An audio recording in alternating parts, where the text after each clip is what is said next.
Salut à tout le monde. Je sais pas si vous nous entendez, si vous nous voyez, mais apparemment si, depuis un petit moment. Eh ben, ce qu'on peut faire déjà, si on, parce qu'on s'était pas rendu compte qu'on était en direct, Voilà. hein.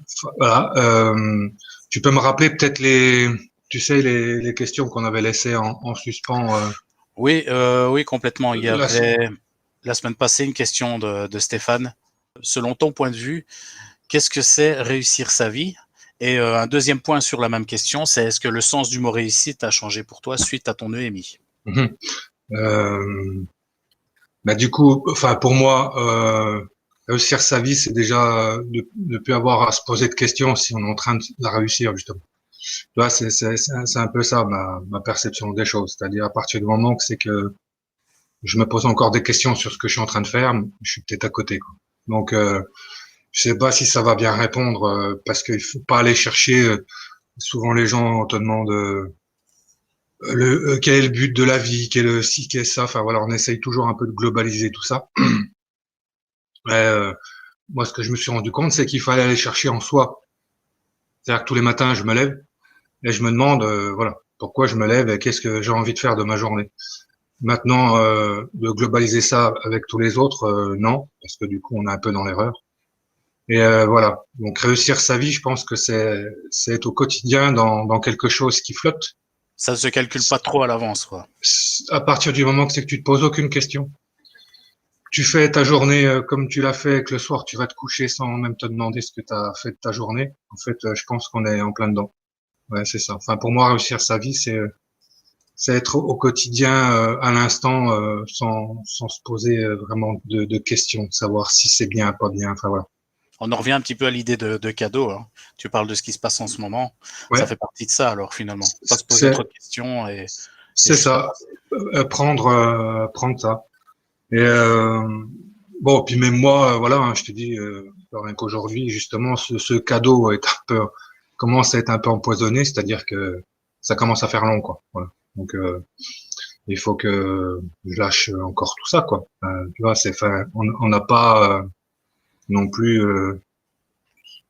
enfin, on n'est pas toujours à 100% non plus dans ce qu'on dit, quoi. Tu vois, on reste quand même aussi après des êtres humains, quoi. Toujours pas Hein, de machine, hein. On n'est toujours pas des machines, hein. Non, ouais, ouais, voilà. ça c'est Et donc, même moi, aujourd'hui, ce confinement, particulièrement aujourd'hui, là, m'a pesé un petit peu, quoi. c'est Donc, vrai. ouais, ouais, ça commence à peser. Quand Euh, même, malgré tout, ouais. ouais, parce que, tu vois, ça, on cherche justement, pourquoi on cherche à faire un live? Pourquoi on cherche à, voilà, enfin, c'est un contact qu'on cherche à avoir, qu'on a Mm. plus, là, depuis quelques temps. Ouais. Alors oui, il est bénéfique parce que pour te replier un peu sur toi et réfléchir, tu as besoin de calme. Donc, du coup, c'est dans ce sens-là que je disais que c'est un cadeau. C'est voilà, c'est intéressant de se retrouver un petit peu avec soi. Mais je crois que voilà, j'ai fait le tour un petit peu de la question et le contact avec l'autre me manque un peu, quoi. Voilà. Ouais. Donc c'est un Mais cadeau, mais il faut pas qu'il s'éternise. voilà, c'est ça. Toutes les bonnes blagues ont une fin. C'est ça, c'est ce Et qu'on dit. ouais, J'en profite pour dire bonsoir aux nouveaux arrivants. ouais. Bonsoir Draimobius, désolé. Bonsoir Olivier, bonsoir Ingrid, et bienvenue à tous, hein. Ouais. H29, bonsoir aussi à toi. Bonsoir Euh, Marilus. donc là, c'est parti un petit peu bizarre ce soir, mais enfin, c'est pas bien grave, hein, on se met en place. Et Comme Nike. on vous a déjà expliqué, on est un petit peu entre amis, hein, c'est un peu le but des lives, hein, voilà. Et je sais pas, Fi doit avoir encore des soucis de, de matériel, mais bon, si tu as déjà des questions dans le chat, ou n'hésitez Oui, pas oui, oui, j'en ai à, une. ouais. J'ai une question de Ghislaine qui demande combien de temps après ton EMI t'es-tu aperçu que tu avais un don de magnétiseur? Ah.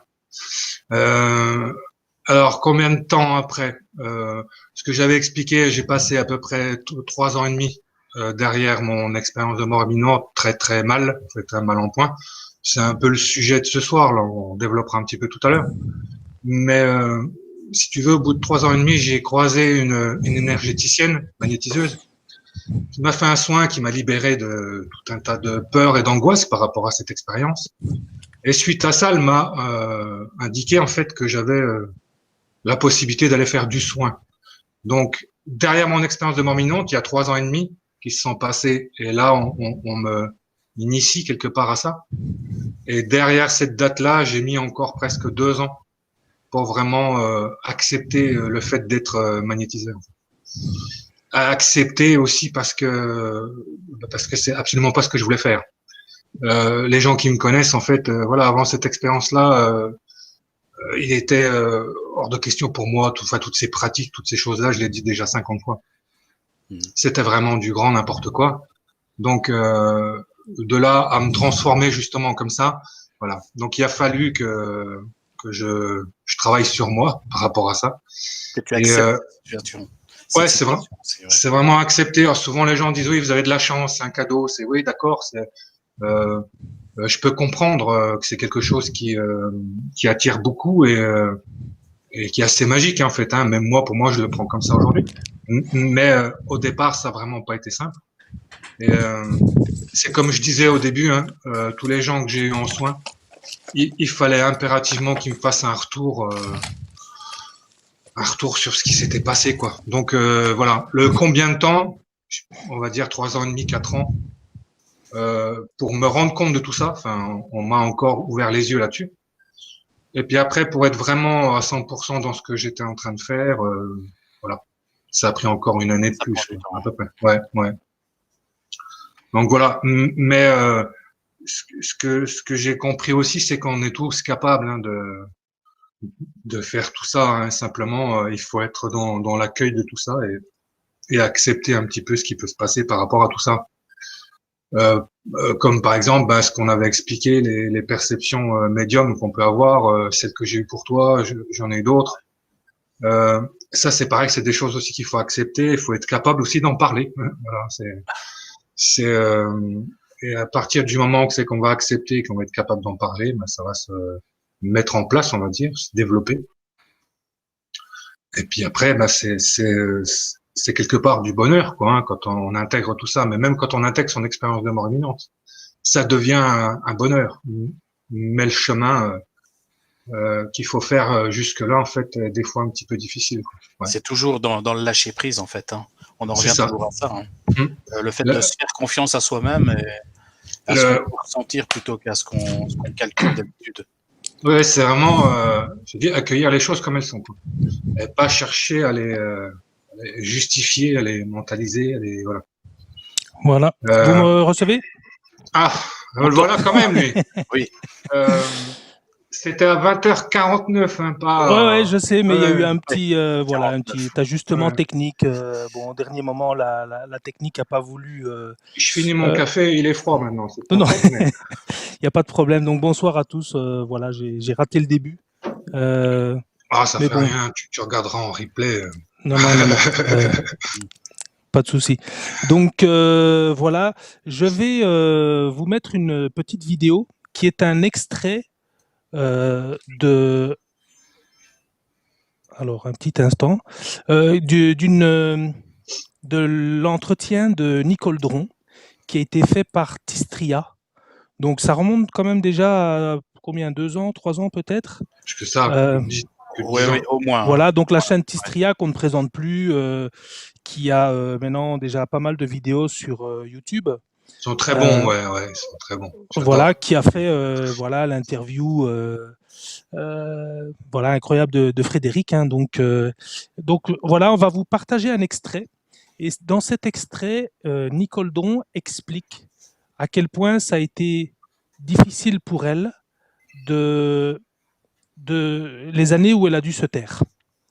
Donc voilà, j'espère que ça va marcher. Sans en parler. Même à mon mari c'était 8-10 ans. Est-ce que vous entendez quelque chose? Et j'ai vécu très mal. Nous, oui, je sais pas. Je ne voudrais plus repasser ce moment-là.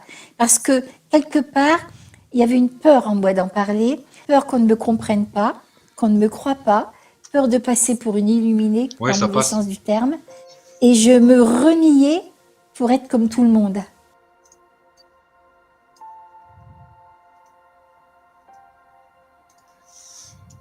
Ah mais moi je vivais avec, mais je la trahissais quelque part, parce que j'avais peur déjà trahissais. Puis un jour, j'ai dit non, ma fille, tu ne peux plus continuer Donc il y a des petits arrêts. à renier cette expérience-là. Je vais même vous dire une chose. Je crois qu'on peut mourir de se trahir. On peut en- Ah, je pense que ça a coupé chez vous aussi dans le live.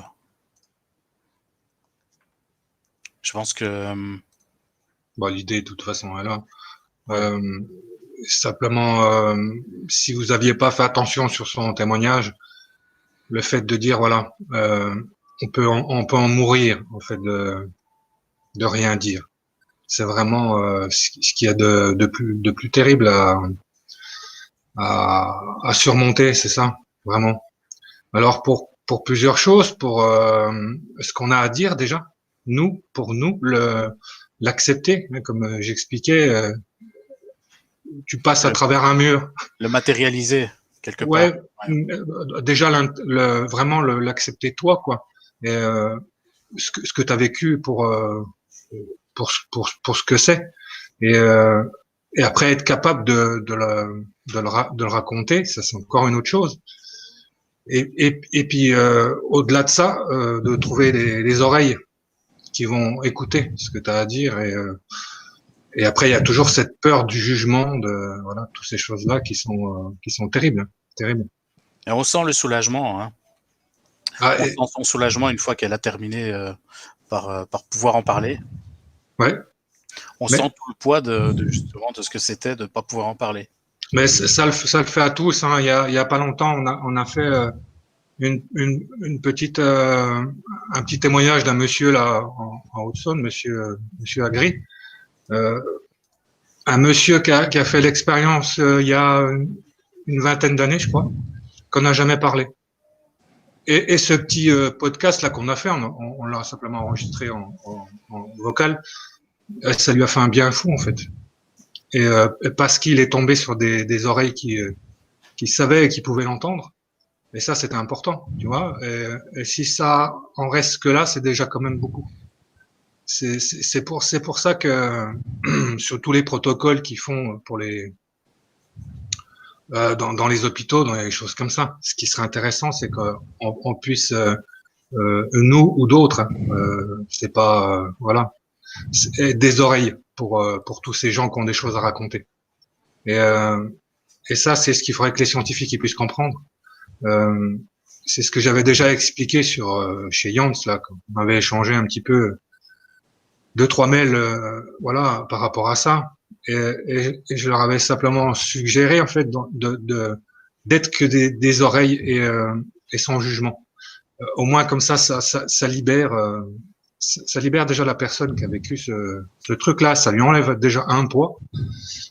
Et après, il y a peut-être d'autres choses à faire en supplément, forcément, échanger avec des gens qui sont peut-être un peu plus aptes à pouvoir échanger avec tout ça. Mais déjà dans un premier temps, ouais, c'est juste un dictaphone en fait. T'enregistres quelqu'un, tu le laisses parler, tu lui poses 2-3 questions comme ça basiques, mais même pas, il n'y a pas besoin.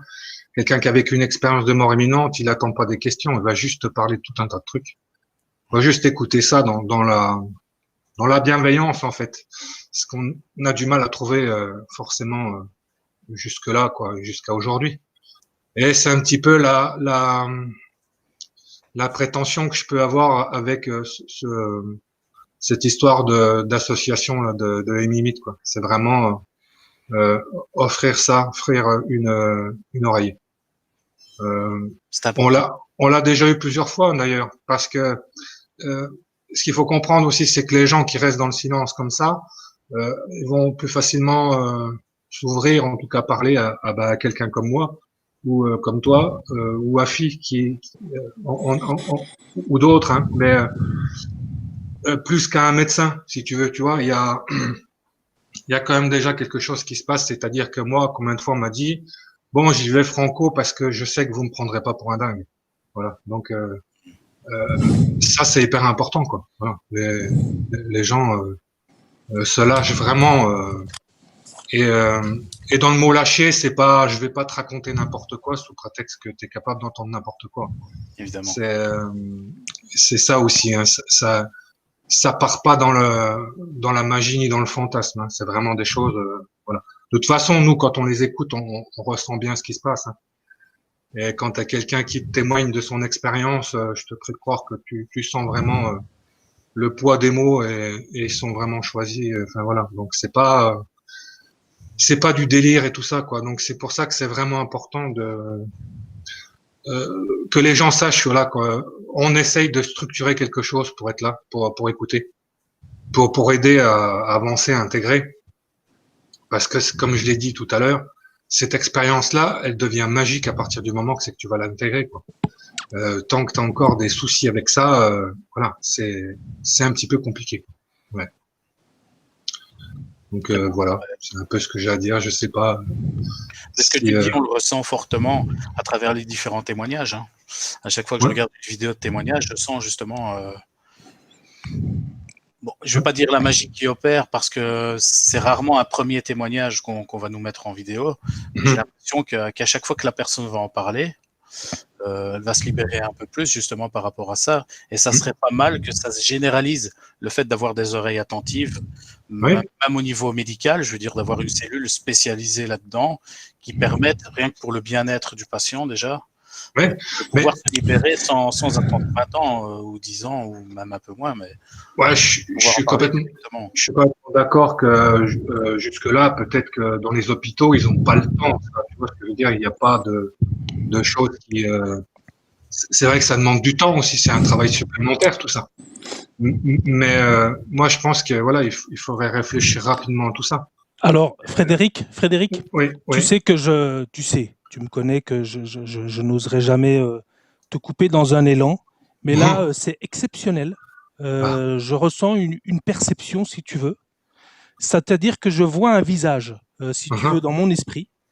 Et en fait, bon, je me dis, ce serait quand même incroyable si tu pouvais voir la même chose que ce que je vois. Parce que voilà, ce serait. Voilà, salut Pierrot. Donc voilà. Vous m'entendez ou pas? Ah ouais. On vous entend. Oui. Bonsoir. Donc voilà, personne n'était au courant, c'était une petite surprise voilà, qu'on a fait. Oui. Donc on accueille, ça nous fait vraiment plaisir d'avoir Pierre Barnerias avec nous, qui est le réalisateur, producteur du film Thanatos, que nous avons eu l'occasion de voir à Dijon il y a quelques semaines, Frédéric et moi. Pierre, comment vas-tu?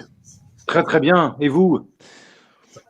J'ai pris la conversation en cours, mais vous allez bien, tout le monde va bien, tout le monde est confiné. Ça se passe bien. Oui. Ça confine bien, ouais, ça confine bien. Voilà, donc on en profite d'avoir Pierre avec nous. Donc le film Thanatos est sorti fin de l'année dernière, donc c'était fin octobre, si je ne me trompe pas. Fin octobre, absolument. Et peut-être ce qu'on peut dire déjà, c'est toutes les personnes qui nous regardent, si vous voulez poser l'une ou l'autre question à Pierre, n'hésitez pas à la mettre dans la chat box, parce que là, il est avec nous. C'est du live, il pourra répondre tout de suite. On va essayer de pas prendre trop de son temps, évidemment. Non, bon, moi, j'assiste à votre conversation. Je suis ravi d'être parmi vous, mais je vais apprendre plein de choses, donc je préfère vous entendre. Voilà. Nous, on va quand même profiter que tu sois là. Voilà. Ouais. Mais bon, en tout cas, ça confine bien, ouais. Donc Pierre, voilà, on en profite que tu sois là pour te poser l'une ou l'autre question, évidemment, par rapport au film Thanatos. La première, évidemment, qu'on se pose, c'est comment est-ce que tu en es arrivé à l'univers des expériences de mort imminente? Ça a été une succession, je pense, c'est un parcours. Hein, moi, ça fait 30 ans que je me bats pour une information positive qui donne du sens à l'information et qui permet de donner des solutions aux grands enjeux de notre société. Et pour avoir eu la chance de couvrir quelques conflits, quelques guerres, je me suis rendu compte que la peur était vraiment la source, malheureusement, de bien des drames. Et il se trouve qu'en faisant une enquête à propos d'un secret qui n'a jamais été révélé par le Vatican et qui annonce toujours la destruction des 3/4 de la planète, je me suis dit, bah voilà, si jamais on devait partir plus tôt, qu'est-ce qui se passe après? Et c'est tout simple. Et donc, vous tapez sur Internet après la vie ou pendant ou après la mort, qu'est-ce qui se passe? Et vous tombez sur les expériences de mort imminente. Et voilà, donc, et puis c'est facile après de creuser. Et puis ça rentrait complètement dans ma ligne éditoriale, on va dire, qui est une ligne qui, encore une fois, qui essaye de faire une information voilà, qui nous permet de voir le monde différemment et puis d'agir en fonction. Oui. Alors, merci beaucoup. Et une autre question, évidemment, qu'on pourrait se poser, c'est comment t'es venue l'idée de ce projet de film, Thanatos? Ah ben parce qu'il y a tout. Ce qui est génial, c'est quand vous lisez les témoignages d'expérienceurs, vous dites mais c'est du cinéma. C'est du cinéma, c'est tellement incroyable, c'est tellement il y a tout, il y a de la magie, il y a du suspense, il y a des personnages qui sont étonnants, des histoires, même si elles se ressemblent toutes, elles sont racontées d'une façon complètement différente, donc à chaque fois on s'ennuie pas. On a des gens qui sont rayonnants et qui sont authentiques. Donc, quand vous interviewez, moi, je fais que du documentaire, je fais pas de la fiction. Donc, moi, ce que je recherche, c'est l'authenticité. Et quand vous avez des personnages comme ça qui transpirent à la fois l'authentique, parce qu'on les sent profondément vrais, et en même temps, on a juste envie de savoir à quoi ils carburent, quoi. Parce que ce sont des gens qui rayonnent. Et donc, de leur tendre un micro, je me suis dit, mais ça, c'est vraiment un sujet pour le cinéma, quoi. Oui. Et après, il suffisait de mettre un habillage, d'essayer de raconter une histoire, d'avoir des expériences complètement différentes pour essayer de capter l'attention de tout le monde. Mais c'est typiquement le genre de sujet, je pense, même pas pour la télévision, mais pour le cinéma. Parce que je pense qu'au cinéma, il y a la musique qui a un vrai rôle. 50% des films tiennent uniquement avec la musique, avec la bande-son. Là, si vous avez une musique qui permet justement de renforcer l'émotion que donnent ces témoignages, bah, c'est gagné, quoi. Mhm. Le but du cinéma, c'est d'émouvoir, c'est d'apporter un autre regard, et bien en même temps, c'est de se sortir d'une salle en disant punaise, j'ai appris quelque chose. Mhm. Et c'est ça qui m'intéressait, de me dire, bah, je vais peut-être pouvoir faire apprendre quelque chose à des gens qui se posent jamais la question de bon, ben, on va où, quoi? Qu'est-ce qui se passe après? C'est tout. Il y a aucune, voilà, c'était juste essayer de faire passer un bon moment au public en leur disant, écoutez, vous avez un peu peur de la mort, allez, venez voir un petit peu de ce côté-ci, et puis peut-être qu'après, vous poserez la question d'une façon différente, ou au moins vous aurez des réponses qui vous permettra d'appréhender d'une façon différente de la fin de vie, quoi. Mhm. Alors, il y a une actualité par rapport au film Thanatos pour le week-end de Pâques, et donc voilà, on en profite que tu sois là pour que tu puisses l'annoncer en direct à tout le monde. Oui, bah en fait, le film, il était en pleine ascension, c'était un gros succès en salle, hein. Et moi, je me suis dit, voilà, donc là, ça a été interrompu forcément à cause du Covid-19, et donc on va le sortir en VOD.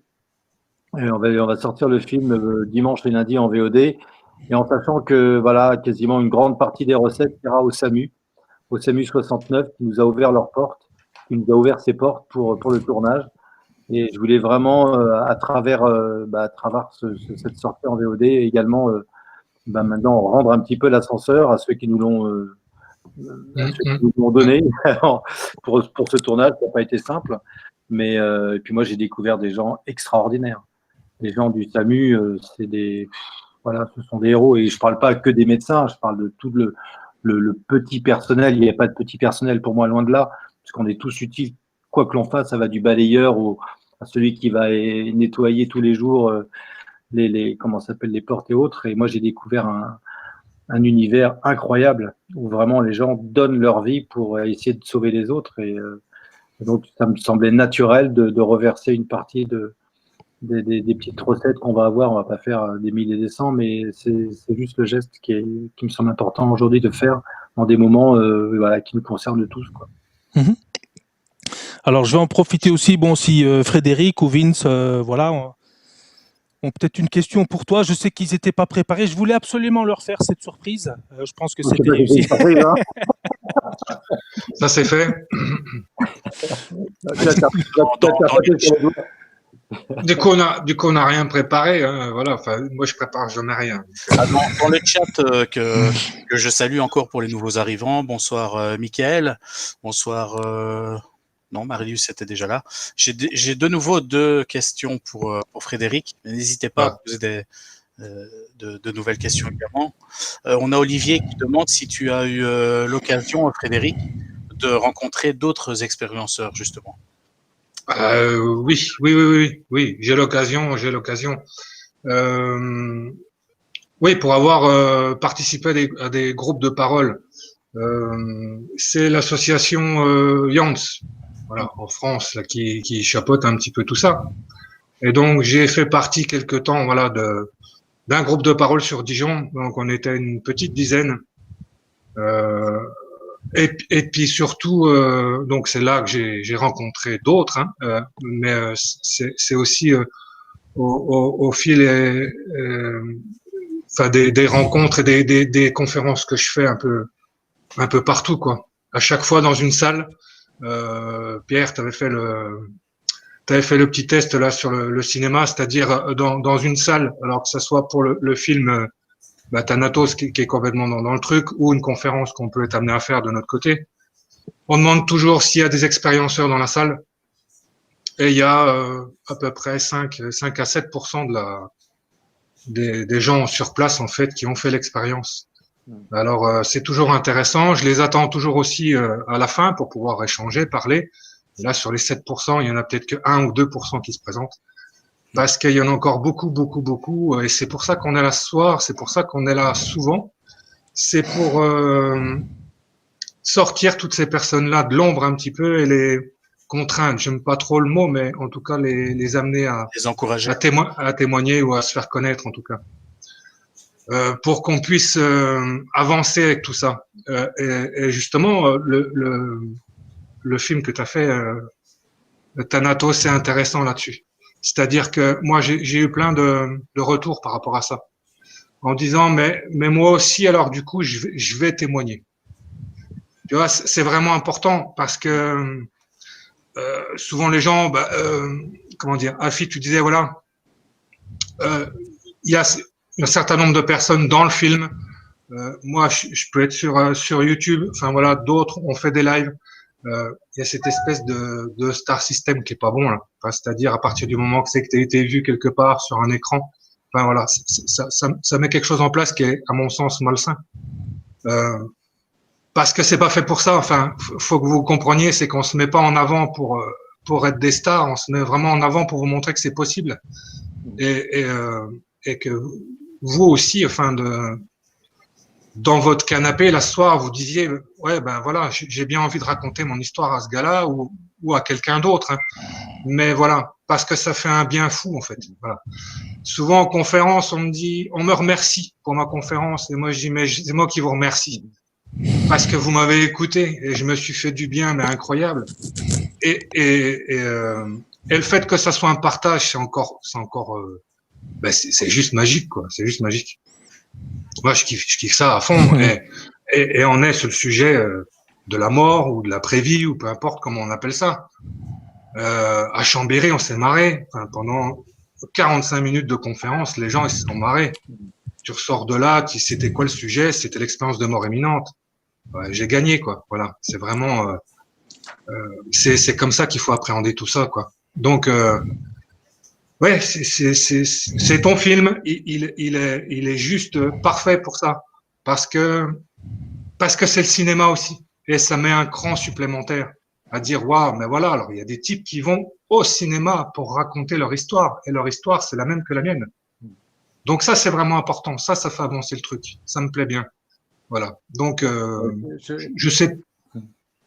Non, Oui, excuse-moi. Non, mais je te confirme, moi je suis bouleversé parce que le nombre de témoignages que l'on a reçus, et donc du coup on va faire cette chaîne Pana TV.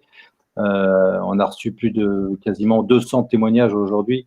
Oui, c'est ça. Et c'est vrai que c'est un film, c'est ça, moi je m'attendais pas du tout à ça, mais c'est vraiment un film qui libère la parole. J'ai trouvé intéressant ton hashtag balance ton ami. On l'a changé parce on n'a pas mis balance. Maintenant, on a changé, on a transformé balance. On n'a pas mis balance ton ami parce que ça avait un côté un petit peu péjoratif. Donc, on a mis, c'était quoi maintenant? C'est partage. Voilà, partage ton ami. Mais j'ai trouvé ça bien parce que du coup, tu as vu le nombre de personnes qui ont répondu présentes là derrière. Et ce qui serait intéressant, c'est d'avoir leur ressenti après. Et toutes ces personnes-là, je pense qu'elles vont 1000 fois mieux qu'avant d'avoir fait quoi que ce soit. Le dossier que Shafi a ouvert est un excellent dossier, grâce sur les gens qui ont du mal à en parler, des gens qui ont… Ça, c'est super intéressant. Oui. Je te laisse peut-être en parler. Je vais partager simplement deux petites références, voilà, parmi les nombreuses références. Vous savez que la littérature scientifique, bon, on s'y plonge pas la plupart du temps par plaisir ou voilà, c'est un petit peu ardu. Et c'est vrai que pendant des décennies, la littérature scientifique sur les EMI, qu'est-ce qu'elle cherchait à faire? Elle cherchait soit à démontrer qu'il y avait bien quelque chose après la mort, soit à démontrer que en fait, c'était pas ça, c'était le cerveau, c'est une émanation du cerveau, etc. Et donc, c'est vrai que pendant des années, celui qui cherchait à comprendre un petit peu, à sortir de cette polarisation pour comprendre vraiment, voilà, qu'est-ce qui se passe vraiment, c'était pas évident. Et je voulais souligner deux thèses de doctorat qui sont assez récentes puisqu'elles sont toutes les deux parues en 2018. Il y en a une du docteur Spresser. Elles sont toutes les deux en français. C'est ça qui est bien aussi. C'est que j'ai aussi pas mal de documentation qui est en anglais, mais peut-être pour si on a des personnes qui nous regardent. Alors, c'est vrai que les thèses de doctorat, c'est très lourd. Ça fait entre 200 et 300 pages. C'est pas évident, mais ces deux-là sont vraiment intéressantes parce que eh ben, on n'est plus sur prouver que ce soit vrai ou que ce soit pas vrai. On n'est pas non plus sur le tunnel, la lumière, etc. Voilà, qu'est-ce qui se passe de l'autre côté. On est vraiment plus sur comprendre ce que les personnes vivent à leur retour. Et donc, par exemple, dans la thèse du docteur Spresser, je vais vous lire un petit passage. Alors, il y a beaucoup de passages intéressants, mais voilà, pour ceux que ça intéresse, j'invite tout simplement de taper. On mettra les références en bas de la vidéo. Donc, la première phrase que je vais vous lire, c'est quelque chose qui rappelle le thème de la semaine dernière. C'est chacun d'entre eux, donc il parle des personnes qui ont vécu une expérience de mort imminente, a lourdement insisté sur le caractère incontestable, irréductible de ce qu'ils ont vécu, ne correspondant à rien de ce qu'ils ont connu. Donc ça, on en a parlé la semaine passée.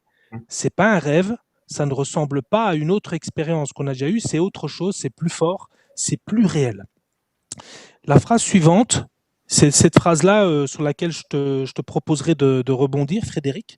Il dit « Nous parlons donc bien ici d'un témoignage d'une vérité, une vérité qu'ils ne peuvent qu'endurer. » Donc c'est un petit peu comme si ils avaient pris voilà, cette vérité comme une gifle. Hein. Voilà, c'est peut-être un peu fort comme mot, ou je ne sais pas si c'est le mot le plus adapté, c'est-à-dire qu'ils sont sortis quelque part du conditionnement dans lequel ils étaient ici, ont perçu les choses telles qu'elles sont vraiment, puisqu'il n'y a plus de filtre, voilà, les choses, on les perçoit telles qu'elles sont. Puis à un moment donné, on revient, et après, il faut faire face à ça, quoi. C'est-à-dire, non seulement, c'est pas juste un souvenir, c'est que c'est présent. Un souvenir, bon, des fois, on n'y pense pas. Tandis que dans de nombreux témoignages, beaucoup de personnes voilà, qui ont vécu une EMI disent mon EMI, elle est présente. J'ai pas besoin d'y penser, elle est là. Et donc, voilà, cette vérité qu'ils ne peuvent qu'endurer, c'est les paroles d'un médecin. Hein, c'est donc la thèse de doctorat du docteur Spresser de 2018. Je te laisse un petit peu rebondir là-dessus, Frédéric. Mais ça me plaît bien parce que endurer, c'est vraiment le mot. Hein. Tu vois dans le petit extrait aussi pareil, Nicole qui dit qu'on pourrait mourir de se taire. Donc tu vois tout ce qui se passe dans la tête comme ça. J'en parle pas. Qu'est-ce que j'en fais? C'est terrible. Ouais, c'est terrible. Là, il faudrait vraiment que les choses bougent vraiment pour ça, parce que moi, ça va. Je suis de bonne composition, on va dire, et rock'n'roll. Donc, j'aime bien me faire chahuter dans tous les sens, et ça me va bien. Mais je me mets à la place des gens qui sont très carrés, très voilà. Ça doit les chambouler sérieusement. Voilà, et beaucoup plus que ce que ça a pu le faire pour moi, et pourtant ça m'a moi déjà mis par terre quand même. Et donc ouais, c'est important que les mots soient compris. Souvent on nous regarde comme ça, avec des yeux un peu qui brillent, en disant vous avez de la chance, vous avez vécu une expérience de mort imminente. Ouais, j'endure ce souvenir-là 24 heures sur 24. Ouais. Maintenant, je l'endure un peu moins parce que tu vois, je suis là et on se marre et j'en parle et je me libère en fait quelque part. Hein, je me soigne avec vous. à chaque fois que j'en parle, je me soigne. C'est vraiment comme ça qu'il faut le comprendre. Hein. Et tous ceux qui vont être amenés à en parler te diront la même chose, quoi. Vraiment. C'est C'est un mais vrai voilà. effet Hein. thérapeutique. Ouais. Ouais, c'est thérapeutique, mais après ça gêne un peu parce que du coup, moi, je me suis un petit peu battu dans le sens où pour dire, mais je suis pas fou, tu vois. Je suis pas fou et ce que j'ai vécu, c'est quelque chose, je sais pas quoi, mais je suis pas fou. Alors, quand on parle de thérapeutique, tu vois, c'est qu'il y a un souci quand même, quoi. Enfin, voilà, c'est donc c'est gênant quand même, mais voilà, comment trouver d'autres mots pour ça? Oui, c'est vrai que ça fait du bien. Pour être simple, ça fait du bien d'en parler. Maintenant, pourquoi ça fait autant de mal que ça de rien dire, je sais pas quoi. Mais Alors, je veux peut-être pouvoir expliquer quelque chose que tout le monde pourra comprendre, même ceux qui n'ont pas fait de EMI. Donc ça, c'est l'intérêt. C'est en quoi le fait de parler d'un problème peut nous aider à le résoudre. Je vais donner un exemple très simple, parce que c'est quelque chose que j'ai déjà partagé avec des collègues, ils ont compris tout de suite. Imaginez que vous êtes au travail ou voilà, vous êtes en train d'accomplir une tâche et à un moment donné, il y a quelque chose qui coince. Imaginez, voilà, vous faites quelque chose, le truc se met pas au bon endroit ou peu importe. Vous regardez pour une solution, ça marche pas. Et après un moment, vous dites, bah, je vais vite demander à mon collègue parce que lui, voilà, il va m'aider. Vous allez voir le collègue, vous dites, tiens, j'aurais besoin de toi juste 30 secondes parce que voilà, j'ai un petit problème avec ça. Et votre collègue vous dit, je reviens dans 2 minutes. J'arrive dans 2 minutes, je termine ça et je suis à toi. Okay, vous allez revenir sur votre poste et avant que le collègue soit revenu, vous allez trouver la solution. Ça arrive très souvent, il y a plein de personnes, c'est des petites expériences de rien du tout qui a l'air anodine. En fait, on peut expliquer des choses par rapport à ça. C'est que, et ça c'est valable pour tout le monde, lorsque nous réfléchissons à un problème, ce qui se passe dans notre cerveau, c'est que le cerveau, il y a certaines zones qui vont s'activer pour résoudre ce problème. Le reste de notre cerveau va pas forcément s'activer. Ouais. Exactement. Quand j'en parle, je suis obligé d'activer la zone de mon cerveau pour formuler tout ça, pour que mon collègue puisse le comprendre. Donc en fait, j'ai une partie plus large de mon cerveau qui va être dédiée à ce même problème. Même si le langage, c'est une autre fonction, mais en tout cas, je vais activer une plus grande partie. Lorsque j'active cette partie et que j'en parle à mon collègue, alors ça semble bête à dire parce que c'est tellement automatique pour nous que voilà, ça semble presque ridicule à dire, mais quand je parle, j'entends ce que je dis. Et donc, il y a cette partie qui écoute, qui va aussi s'activer. Okay, et donc, en réalité, ce qui se passe, c'est que quand je parle d'un problème, en réalité, je vais activer différentes zones de mon cerveau qui ne vont pas s'activer si je ne fais que y penser. Et donc, le fait d'en activer davantage peut créer une synergie qui fait que le fait d'en avoir parlé, en fait, c'est bon, j'ai plus besoin de toi, j'ai trouvé, voilà, j'ai compris, c'est bon, merci. Oui, c'est quelque chose qui peut arriver à tout le monde, que tout le monde peut comprendre. Et donc, je pense que ça peut aider les personnes qui n'ont pas fait de EMI à comprendre peut-être un peu mieux à quel point c'est important pour les personnes qui en ont fait une, de pouvoir en parler, puisque dans ce cas-là, on parle d'une expérience quand même surnaturelle. C'est quand même quelque chose de plus gros que juste j'ai un petit pépin avec mon ordinateur, est-ce que tu sais comment on fait ça dans Excel? Enfin voilà, des petites choses comme ça, quoi. Voilà. Mais ça va complètement dans le sens de ce que je te disais au début. Voilà. Pour un expérienceur, ce qu'il lui faut, c'est une oreille. Ouais. Donc, pour pouvoir parler. Et après, il va trouver son bazar tout seul, effectivement.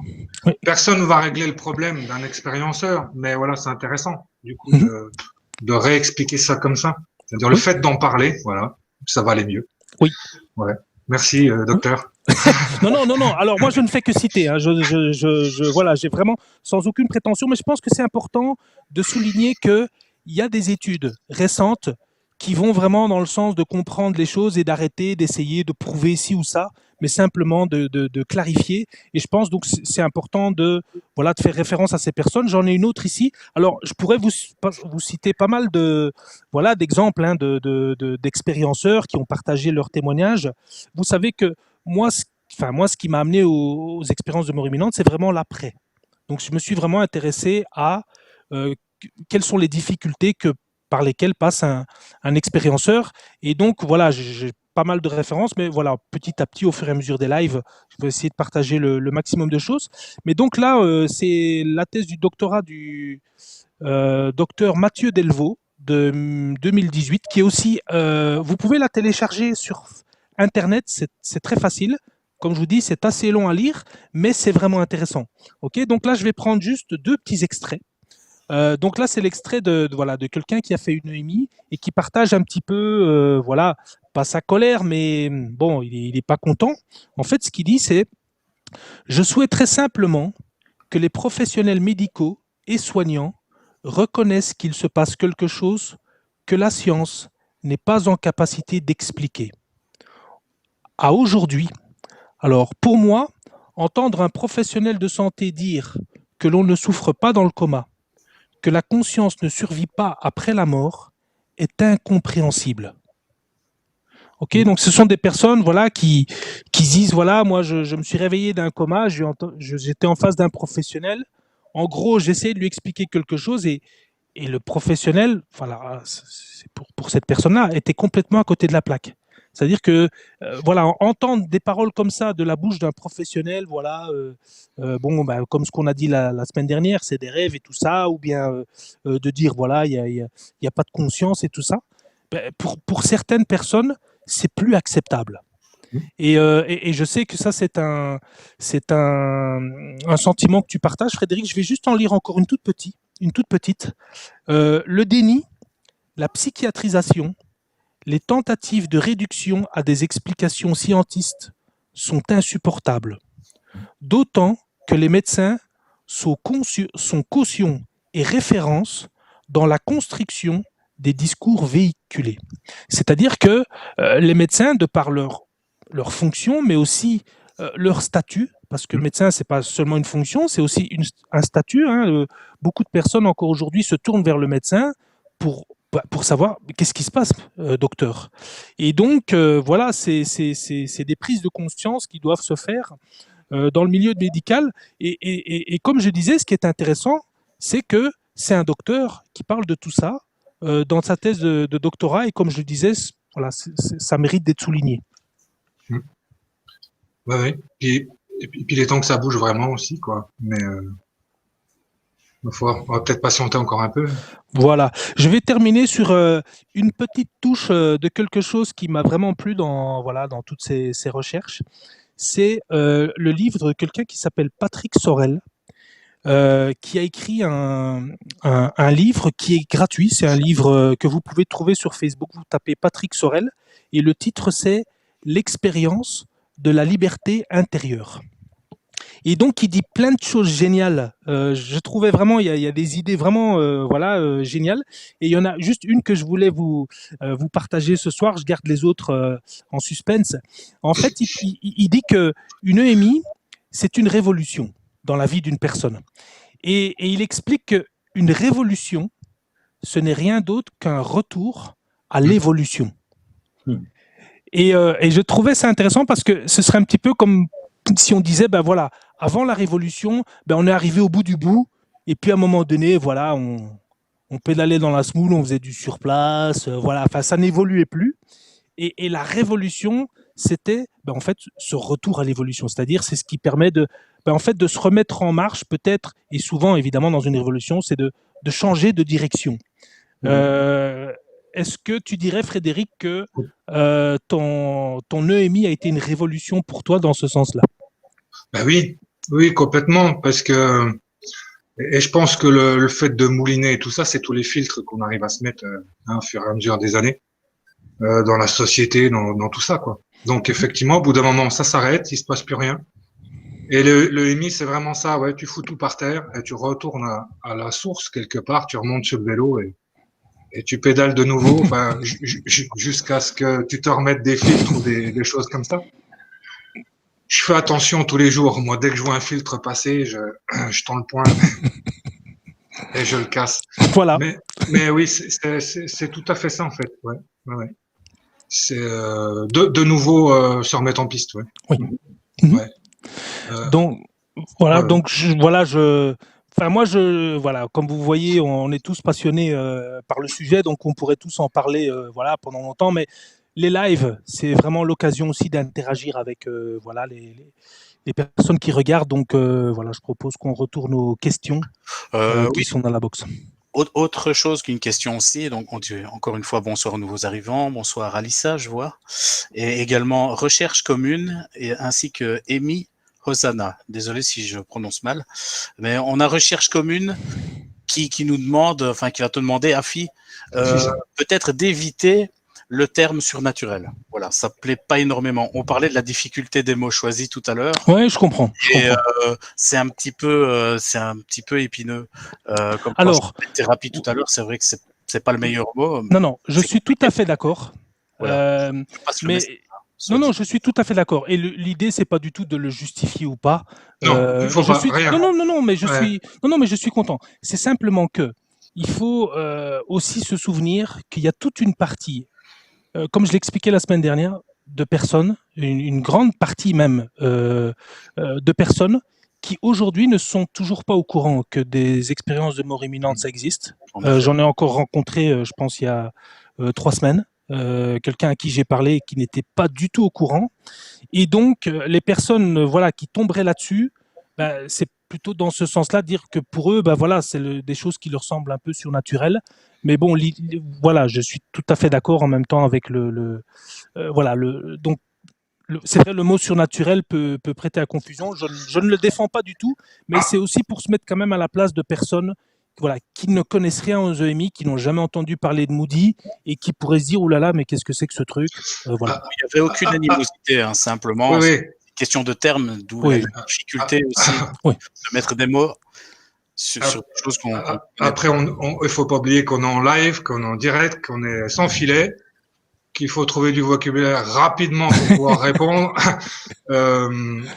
Donc voilà, moi, je suis un peu, côté d'Afi. Enfin, il n'y a pas de souci avec les termes utilisés ou quoi, mais voilà, c'est vrai que moi, la seule hantise que je peux avoir sur nos lives, c'est vite de réécouter pour voir, ou écouter, en tout cas entendre si j'ai pas trop dit de conneries par rapport à ça, si tu veux. Voilà, le vocabulaire est vraiment important. Oui. Et bon, il faut comprendre que c'est un exercice quand même qu'on fait, qui est pas simple. Ouais. Mais voilà, on essaye Elle d'être. explique, apparemment, donc c'est Sophie. Hein, bonsoir à toi, Sophie. Ouais, Sophie, je l'avais reconnue. Voilà. Elle dit que le surnaturel peut être amalgamé avec la croyance, alors que précisément, il ne s'agit pas de croyance. Ouais. Donc, pour la clarification. C'est tout à fait juste. Hein. Donc, comme je disais, je ne voulais pas du tout défendre ce mot-là. Hein. C'était simplement pour expliquer, voilà, par rapport à des personnes qui ne connaîtraient pas du tout le sujet. On a une petite question aussi pour vous, Pierre. Donc, Olivier nous demande, est-ce que vous avez fait la promotion de votre film auprès des chaînes télévisuelles au travers d'émissions grand public pour avoir une meilleure visibilité? Non, la promotion, faire une promotion, ça veut dire être invité sur les plateaux télé. J'ai envoyé, bien sûr, un dossier de presse à tout le monde. J'ai pas mal d'amis, puisque ça fait 30 ans que je fais ce métier. Mais malheureusement, c'est compliqué. C'est très, très compliqué de faire bouger les choses, à commencer par les médias. Donc là, j'espère qu'avec les scores qu'on a fait dans les salles de cinéma, il va y avoir peut-être une oreille attentive, ou voire même les deux. Mais c'est pas simple. J'aimerais bien faire que les médias. Moi, je pense que c'est le rôle du journaliste de s'intéresser à des choses dont on parle peu, voire jamais. Il n'y a jamais eu de film cinéma de documentaire cinéma sur les expériences de mort imminente. Je suis quand même surpris de voir qu'il n'y a pas eu un seul article de presse, qu'il n'y a pas eu une seule chronique télé, une seule chronique cinéma. Sur ceci, enfin, il y a une chronique de RTL, donc merci, pardon. RTL et le Figaro, donc Figaro et RTL ont fait quand même deux belles chroniques. Mais voilà, enfin, donc, c'est compliqué, mais ça, c'est pas grave. C'est pas grave. Je pense que les journalistes vont y venir quand le film dépassera un certain seuil d'image ou d'entrée dans les salles de cinéma. Ils ne pourront pas ne pas en parler. Quoi. Pardon de la réponse, c'est un peu long. C'est un peu, apparemment, comme Olivier le dit, c'est un peu sujet tabou également. C'est ça, c'est aussi d'en parler plus. C'est un tabou énorme. Le tabou de la mort, il est colossal. Mais oui, mais on parlait de filtres tout à l'heure. Il y a les filtres qu'on nous installe aussi dès la naissance et qui nous conditionnent les filtres sur du. Alors déjà, le premier, c'est avoir peur de la mort. C'est le premier filtre important. Et ça, je l'ai entendu dans le témoignage d'une personne dont j'ai oublié le nom, au sujet des EMI, justement. Et c'est un peu délicat de savoir, est-ce qu'il faut vraiment les mettre, les filtres, est-ce qu'il ne faut pas, suivant la propre éducation qu'on reçoit ou l'endroit où on vient au monde.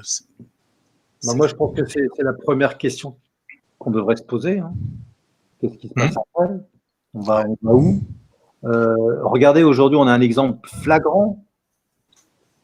Regardez la peur qu'elle entraîne. C'est la peur de quoi? La peur de mourir, là, avec le 19, là, où il y a le pire et le meilleur qui ressort. Hein.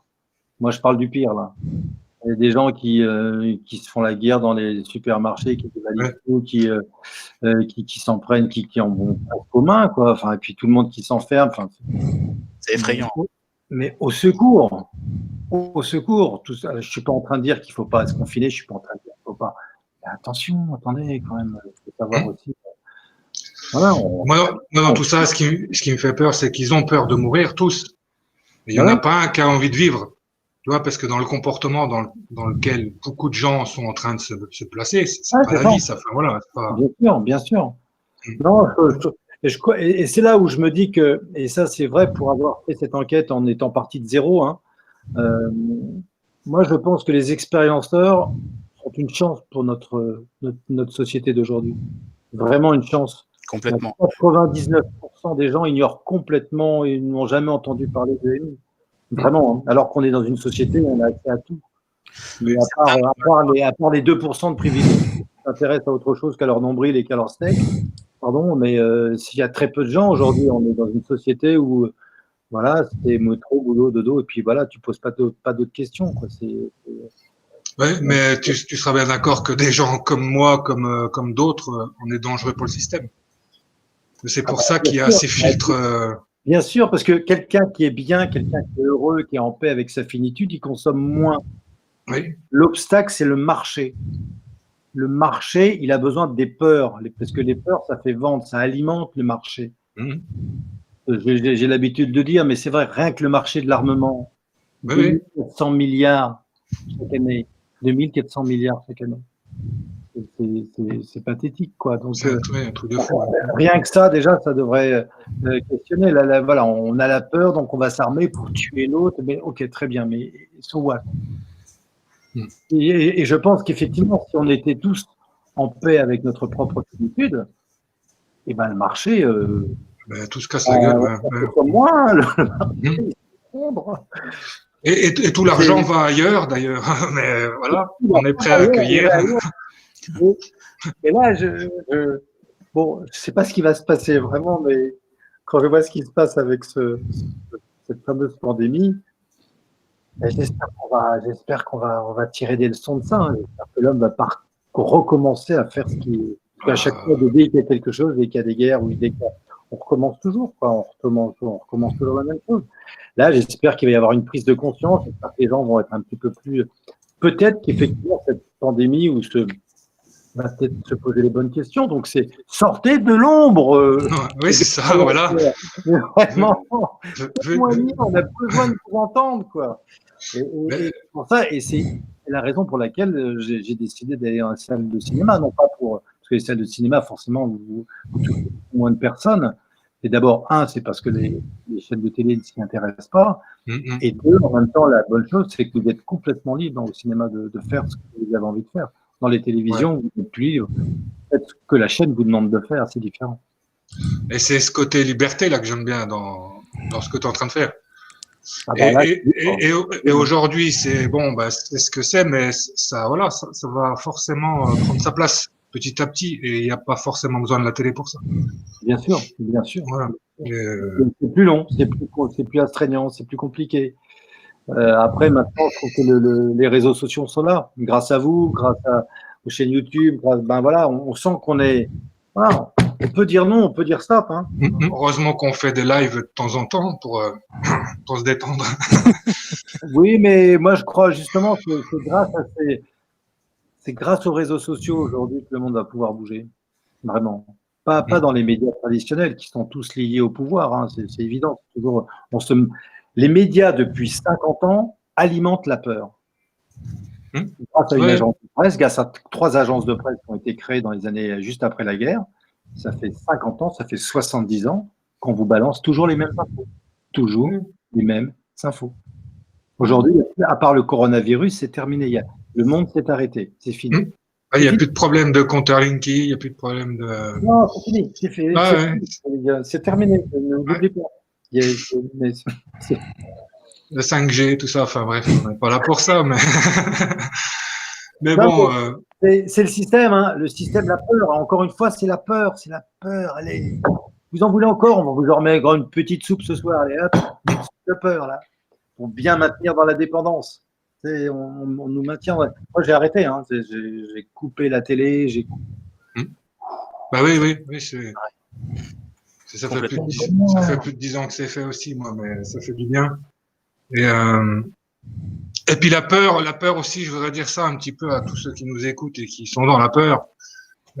Servez-vous de ça comme d'un moteur, justement, pas d'un frein. Ouvrez les yeux. La peur, elle vous dit quoi? Elle vous dit attention, tu vas vers quelque chose que tu connais pas, mais elle te dit pas de pas y aller, quoi. Voilà. Ça, c'est mon petit message de ce soir, là. La peur, servez-vous-en de votre peur, bordel. Ah, ouais. Sortez un peu là, de vos trucs, là. Ouais. En parlant de sortir, on va s'écarter très légèrement du thème principal. En palais d'or, là. Non, j'ai pas dit ça, attention. Hein. Non. À propos du thème qui était la communication, on a Ghislaine qui te demande, Frédéric, est-ce que tu penses que le destin existe? Merci pour ta réponse. Grande respiration. Destin. Excuse-moi pour saluer Valérie qui nous a rejoint. Voilà, j'essaie de dire bonjour à tout le monde. Hein. Voilà. Oui. Sois poli et tais-toi. Destin, c'est-à-dire, j'ai un problème avec le vocabulaire. Oui. À l'avance. Ah oui, voilà, c'est ça. J'ai bien compris ça comme ça. Alors oui, moi, dans ma compréhension, bien sûr, hein, je n'ai pas nous abattre de flammes ou je sais pas quoi tout de suite derrière, mais ma vie aujourd'hui, je l'ai décidé aussi. Voilà. Chacun a décidé de ce qu'il est venu faire ici, de ce qu'il est venu expérimenter ici. Voilà, donc le côté destin, oui, enfin c'est prévu, en tout cas tout à l'avance, c'est écrit. Alors, les gens n'aiment pas entendre dire ça, parce que voilà, ils disent mais non, moi dans ma vie je fais ce que je veux, je suis libre, je suis ok. Sauf qu'on est tous sur une trame qu'on a décidé nous avant de venir. Hein, le fait que je sois un homme, que je sois marié, que j'ai des enfants, enfin bref, tout ça je l'ai décidé avant de venir. Et ce que j'explique, c'est qu'ici, en fait, on a un outil qui est incroyable, c'est le libre arbitre. Les gens en sont fiers de tout ça. Oui, moi, je pense et je réfléchis et j'ai mon libre arbitre. Ben, c'est justement ça qui t'écarte de ton destin ou de ce que tu étais venu faire. Voilà. C'est ce que j'ai pu ramener de mon expérience. Parce que quand je me suis retrouvé de l'autre côté, je me suis trouvé bien à côté de mes chaussures, en fait. Donc, voilà. Ce que j'ai compris, c'est que on est une énergie qui vient incarner quelque chose, qui vient expérimenter quelque chose dans la matière. Et on s'est fait un petit peu une ligne de conduite comme ça, voilà, tout ce qu'on avait besoin de venir incarner. Et il faut être vigilant à ça, quoi. Il faut checker à chaque fois tout ce qu'on est venu faire. Et puis, on a un temps, bien sûr, suffisant pour le faire, mais il faut pas trop traîner quand même. Et j'ai eu il y a pas longtemps une dame qui me disait derrière une conférence, j'ai très très peur de la mort. Qu'est-ce que vous me conseillez de faire? J'avais plus que 30 secondes pour lui répondre. Quoi. Et je lui dis qu'est-ce que vous regrettez en fait? Voilà, encore aujourd'hui. Et j'ai remarqué que tous les gens qui avaient peur de mourir, en fait, c'est les gens qui avaient déjà plein de regrets. Alors les regrets, les choses qu'on peut pas changer, on les change pas, donc on les accueille. Hein, voilà, c'est fait ou c'est pas fait, c'est comme ça. Et puis tout ce que je peux changer, dès que j'ai 2 minutes, j'essaie de le faire. Et puis je le fais, voilà. Et c'est ça la vie, je dis bien. Voilà, c'est rien de plus compliqué que ça. Et donc oui, le destin, on est là pour faire quelque chose. Maintenant, à nous de rester alignés dans tout ça pour être dans ce qu'on doit être. Et alors, la question qui vient derrière, mais comment je fais pour savoir si je suis dans mon truc? Eh ben, c'est que je me pose plus de questions en fait. Moi, tous les matins, je me lève et voilà.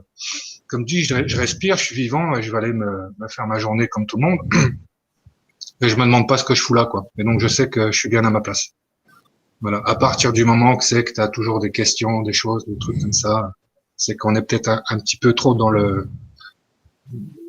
à côté de la plaque, quoi. Voilà, c'est ça. Je sais pas si je réponds à la question, mais voilà Je pense. ce que je peux dire là-dessus. C'est en tout cas oui, oui, il y a un destin, mais faut savoir l'accueillir, voilà. Parce que souvent ça nous plaît pas non plus, hein, ça c'est important aussi de savoir.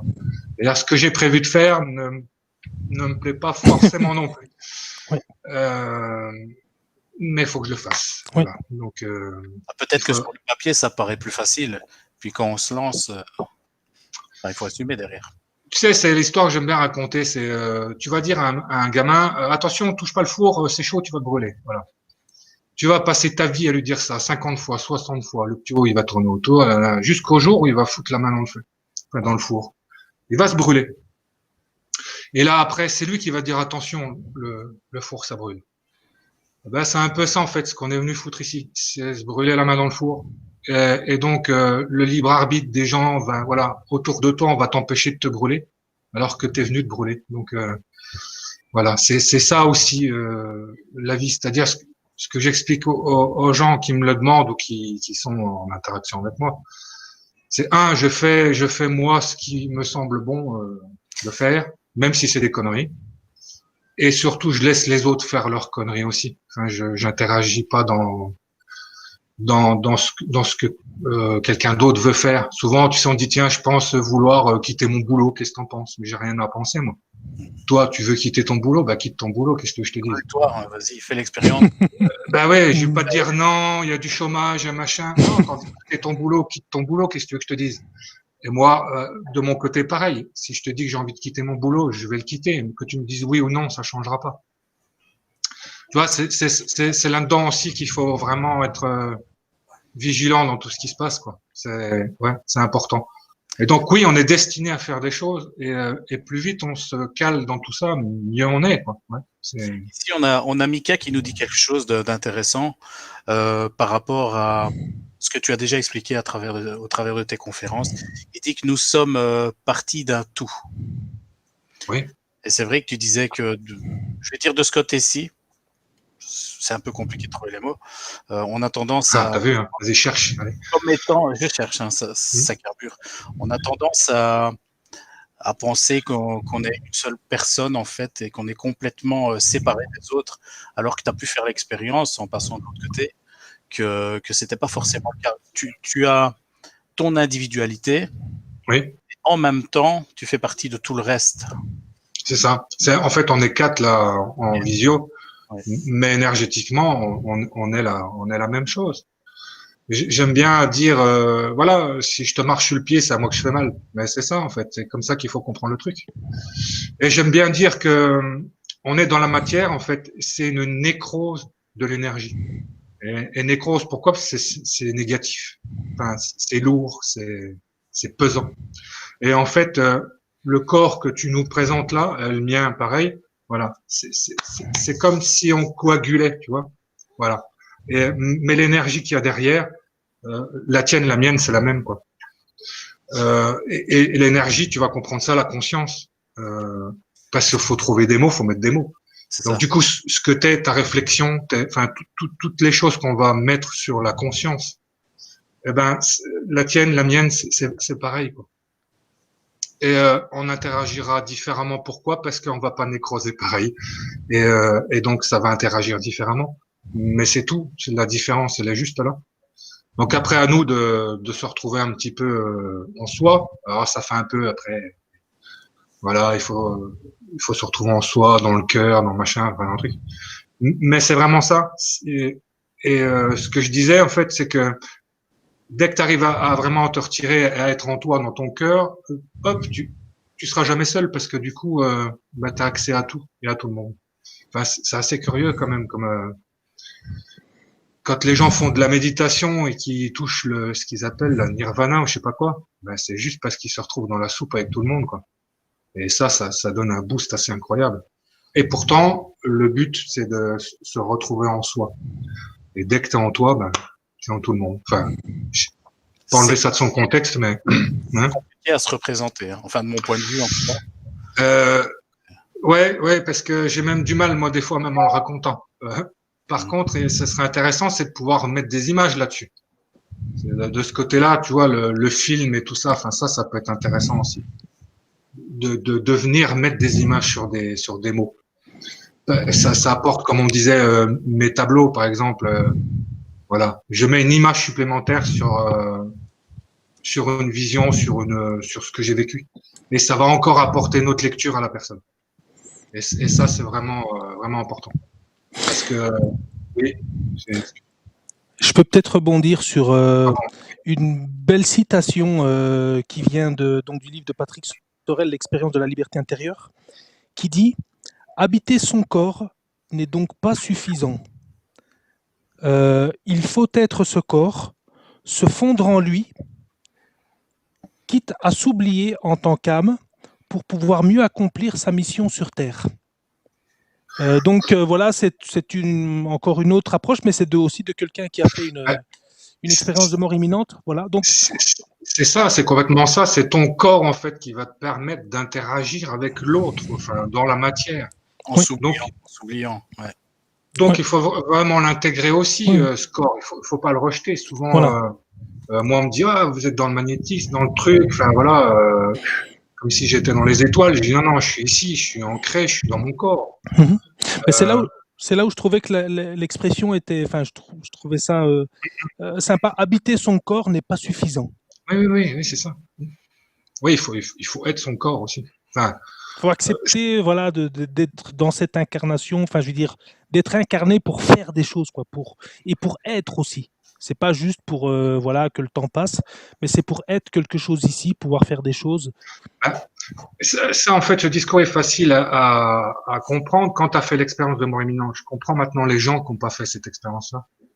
Et je rebondis juste là-dessus. On me demande souvent, vous faites des sorties astrales, machin, tout ça. Enfin bon, c'est des choses qui m'intéressent pas plus que ça. Sauf que il y a un intérêt. C'est que pour que quelqu'un puisse se rendre compte qu'il est un corps et une énergie, ces choses-là peuvent être intéressantes. Et là, à ce moment-là, il faut pas décoller et simplement croire qu'on n'est qu'une énergie et c'est de se nourrir de lumière et tout ce que tu peux entendre. Non, voilà, ça permet aussi d'aller intégrer un peu mieux ce corps-là, quoi.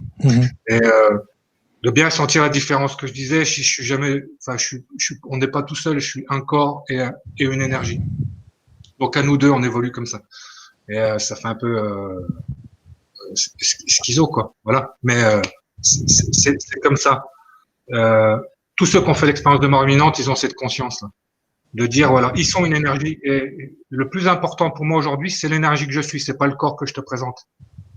Et après ça, mon énergie est un corps, effectivement, pour entrer en interaction avec vous, échanger avec vous.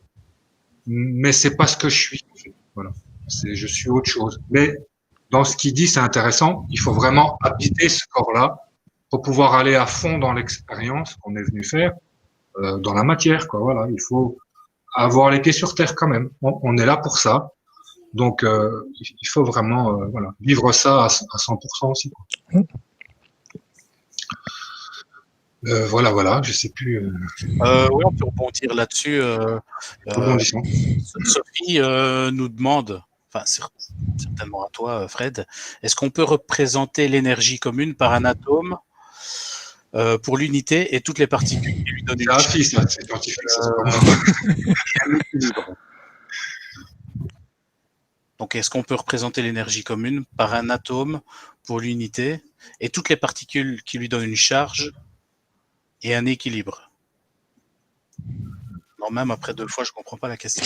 Non, mais après, ce que je pense qui est important aussi, c'est que la représentation, c'est quelque chose qui peut être partagé, mais c'est aussi quelque chose qui peut être personnel. La façon de se représenter quelque chose, il y a certaines représentations qui sont très largement partagées par tout le monde. Il y a des représentations, par exemple, je parle pour moi, hein, qui sont très importantes pour moi, mais je sais que je suis le seul à me comprendre sur ces représentations-là, mais c'est pas grave. Enfin, vous voyez ce que je veux dire, c'est-à-dire, Moi aussi, j'ai des trucs bizarres, je garde pour moi.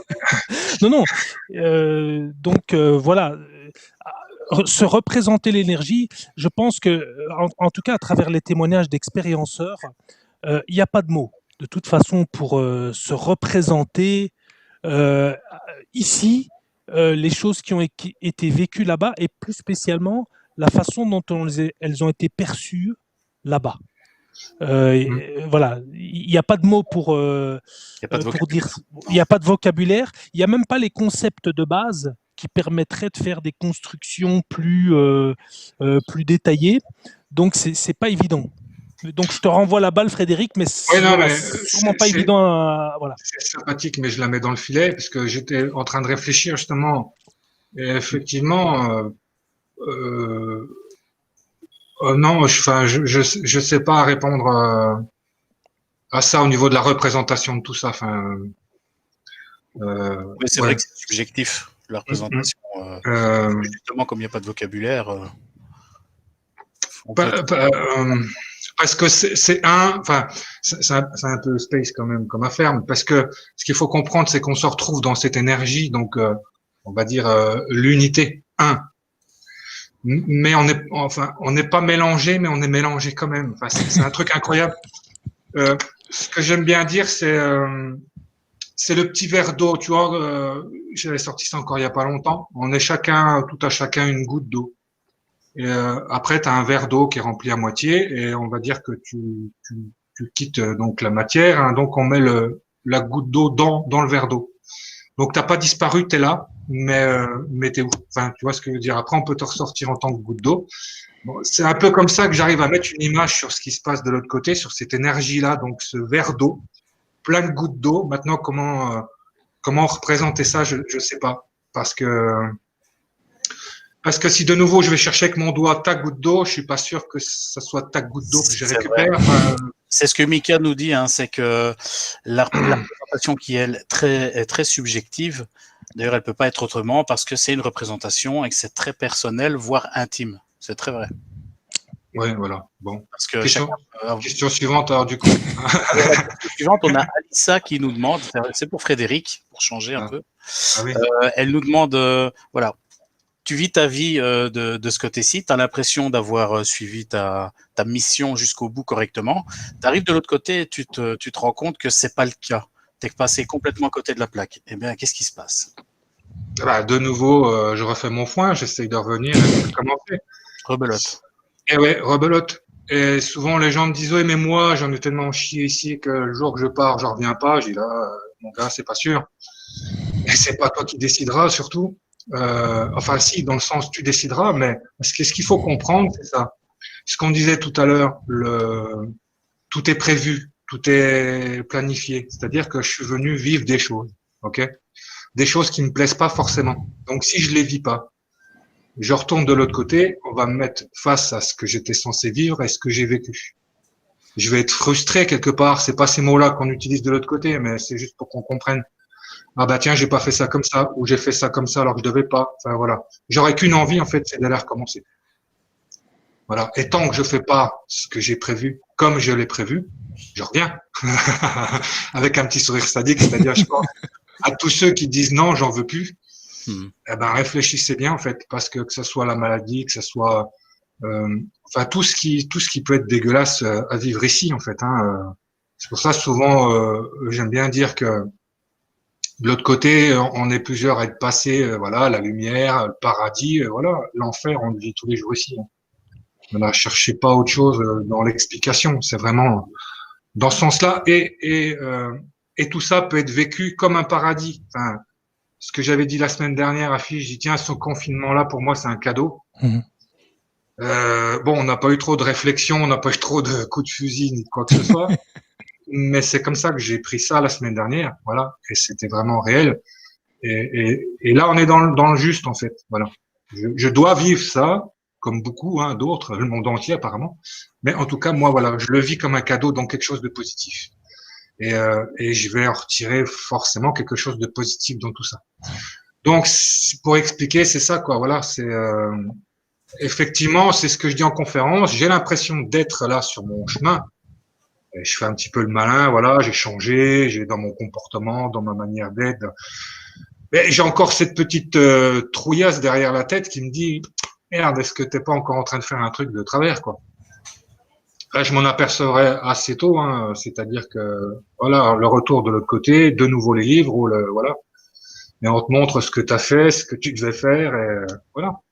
Après, ben, s'il y a encore des choses à régler, ben, je viendrai les régler. On Et c'est ça qu'il faut. hein, on note. Ouais, ouais, c'est ça qu'il faut vraiment comprendre. Et souvent, les gens s'en aperçoivent même dans la vie, c'est-à-dire, ah, mais j'ai l'impression de vivre toujours la même chose. Ça tourne un peu en boucle et tout ça. Ouais.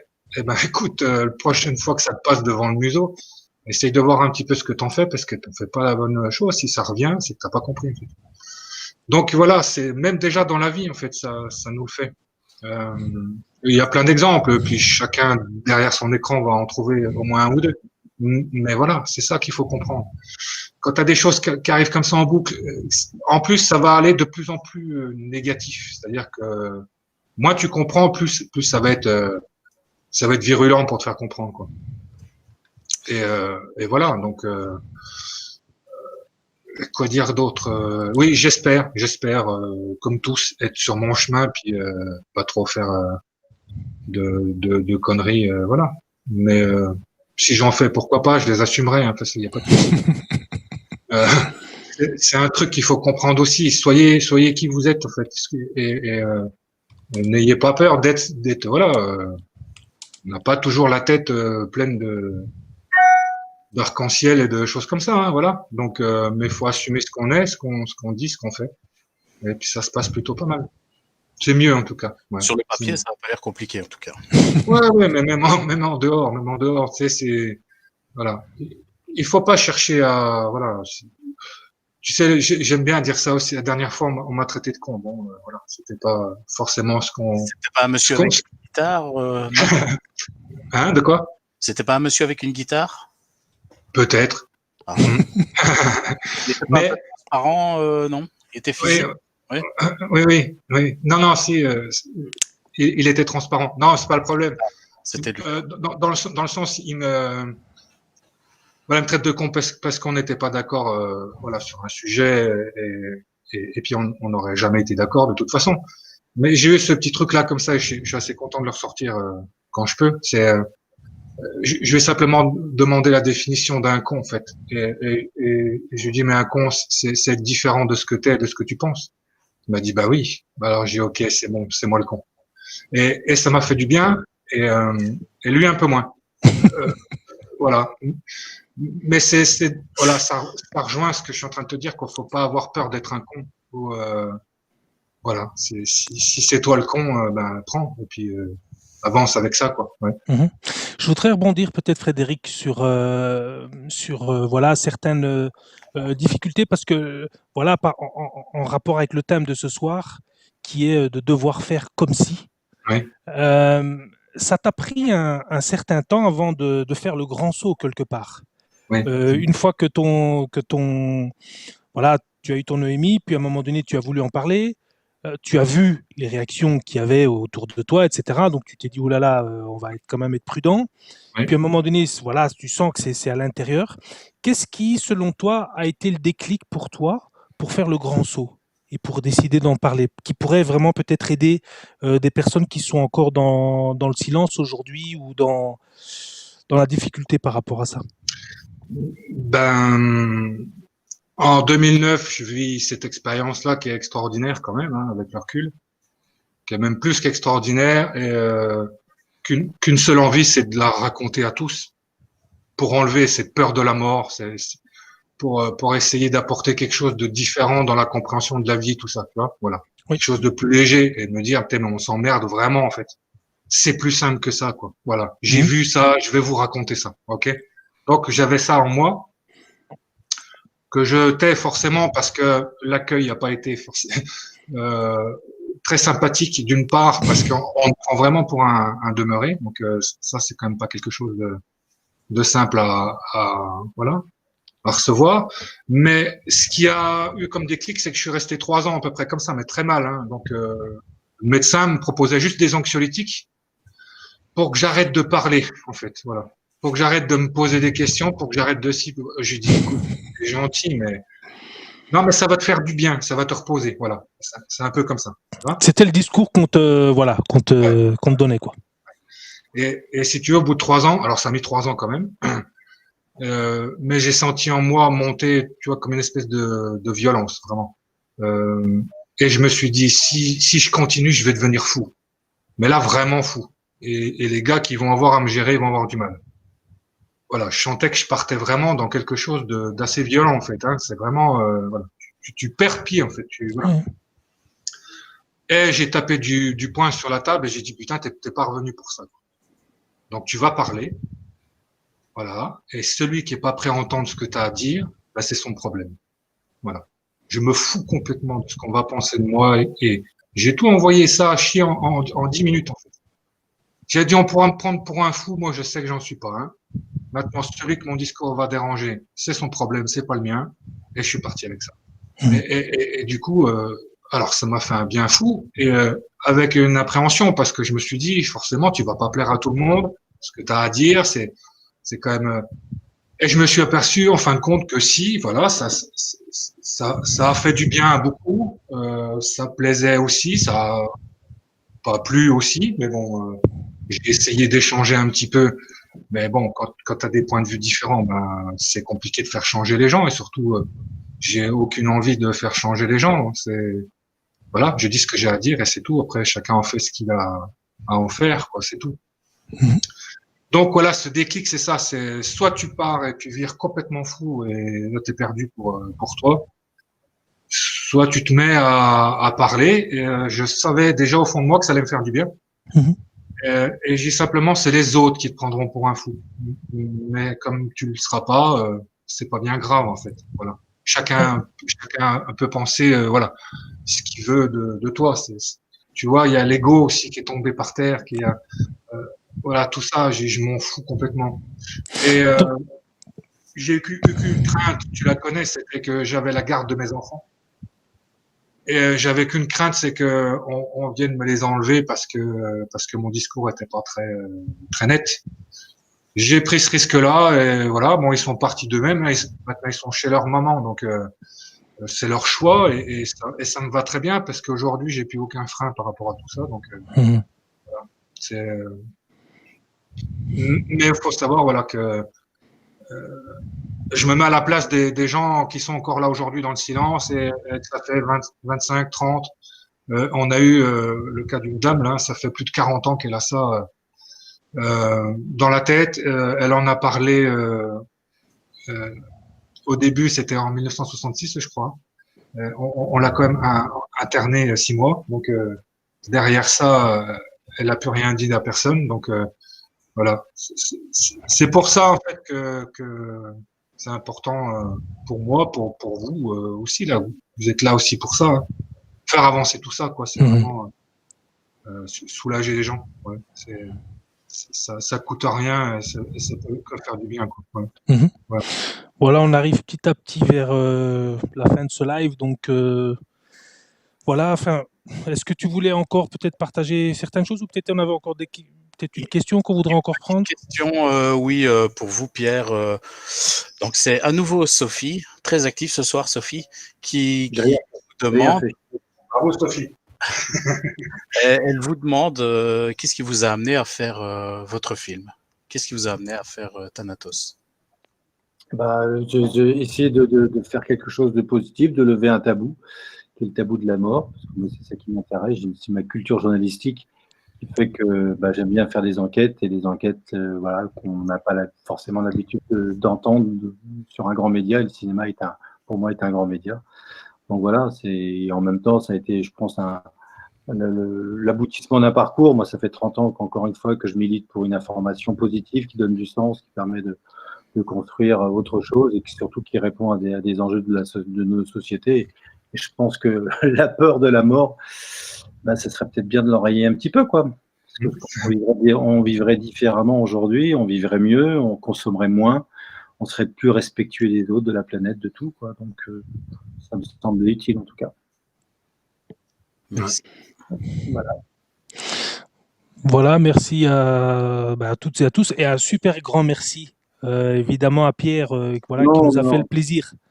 Non, vraiment, c'était vraiment un plaisir. Enfin, et je sais que voilà, c'était une surprise, voilà. C'est un plaisir largement partagé. Merci Frédéric et continue. Ouais. T'es une chance.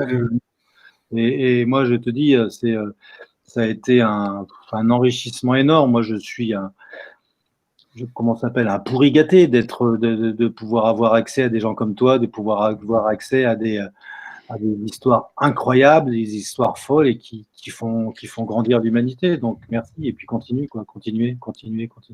Bah, c'est le merci dans tous les sens, hein, c'est un partage. Donc voilà, enfin, c'est ce que je disais. On est tous reliés, hein. Ah ouais, on fait tout, du tout. Voilà. on se roule dans les merci, on ronronne. ouais. Prends, voilà. Bon, voilà, bah, donc ok, et voilà, bon, donc très bonne soirée. Et puis je pense qu'il est possible qu'on se refixe rendez-vous la semaine prochaine pour un nouveau live, Frédéric. Allez, Vince. ils vont finir par appeler ça vivement dimanche. Hein, je crois. On va griller l'autre sur la 2, là. S'il veut venir partager quelque chose, non. En fait, on va juste le remplacer. Michel, voilà. si tu m'entends, Michel, tu restes à ta place. Hein. Voilà, c'est ça. Et en fait, c'est en étant comme ça qu'ils vont vouloir venir, mais voilà. Non, vivement dimanche, c'est le soir maintenant, c'est bien. Voilà, donc merci encore à tous, et puis à la semaine prochaine, et merci encore Pierre d'avoir été avec nous ce soir. Ouais. Merci à vous. Super surprise. Ciao. Hein. Ouais, ciao. Salut Vince, bisous. Hein. À bientôt, merci. Ouais.